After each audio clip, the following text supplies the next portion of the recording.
Jack Dorsey making some news on Bitcoin a few moments ago, sending shares of Square higher. He says Square is considering making a hardware wallet for Bitcoin. If we do it, we would build it entirely in the open, from software to hardware design, and in collaboration with the community. In a later tweet, he writes, "We don't want more passwords on Post-its."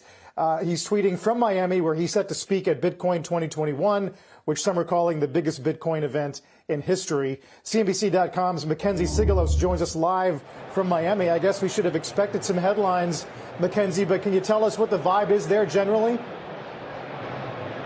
Yes, so thanks, Carl. 50,000 people are expected to head to the city of Miami for, as you said, what's being billed as the biggest Bitcoin event in history. Now, I'm told by event organizers that they capped out at 12,000 attendees, which means that the other 38,000 people that are here are really here for the very many side events that are happening. And let me tell you, there are a ton. I flew in yesterday afternoon and literally spent 8 hours traversing Miami, going from event to event. There are NFT gallery openings and events that are dedicated to BitClout, which is the first decentralized social network. So it's really been quite an experience. Mackenzie, I can't imagine how many business cards or virtual cards that you are collecting at this conference. But we've been talking about Elon Musk this morning with some controversial tweets, especially among the Bitcoin community. Are people talking about him? Do they, is he as divisive a figure down there, or have they sort of moved on? Oh, no, he remains very much a divisive figure within the crypto community.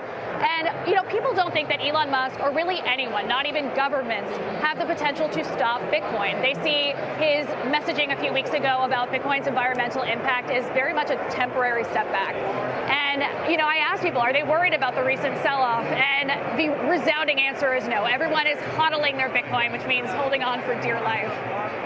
Yeah, Mackenzie, how nerdy is it there in Miami? It's a nascent tech culture. They're talking about it as an important Silicon Valley alternative. I wonder how much of the focus in this conference is on the tech and the kind of deep coding stuff, and how much of it is not. Yeah, well, one thing that's really important to note about this conference is that it is very much Bitcoin specific.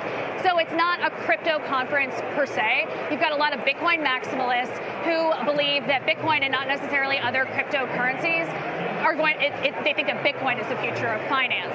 And so with that in mind, it's Bitcoin 100%. And as you said, yes, there are a lot of coders here and like the top people in this space that are very much in the weeds of blockchain. So that's a huge conversation as well, and talking about the functionality there and what's possible. So I've been learning a ton. I'm new to the tech beat. I've been in this tech reporter role for 3 weeks, and I'm asking a lot of questions.